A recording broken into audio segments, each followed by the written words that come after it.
Home rule did not occur in Washington, D.C. until December of 1973. In fact, it was Christmas Eve of 1973.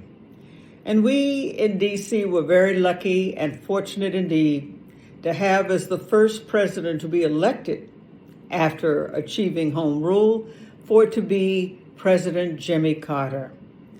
When President Jimmy Carter arrived along with First Lady Rosalynn Carter, Washington, D.C. had a friend, someone who respected our desire for real autonomy, respected our desire to be recognized political players on this grand political stage.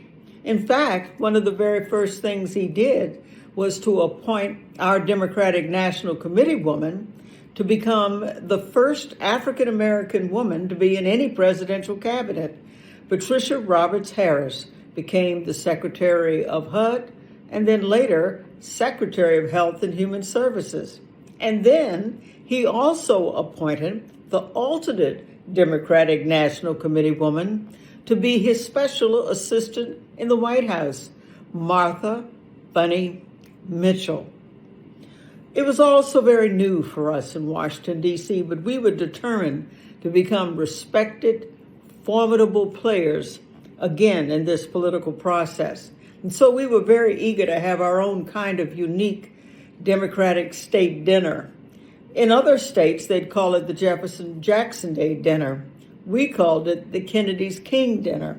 But it was important that significant members of the Democratic Party would respect that and participate in our event. Who was there? First, early and enthusiastic, President Jimmy Carter and First Lady Rosalynn Carter. We in Washington, D.C., just like this entire country and possibly people throughout the world, are deeply in debt to Jimmy Carter and Rosalynn Carter, because he was such a man of faith, a man who practiced his convictions, a man of God. God bless you, Jimmy Carter.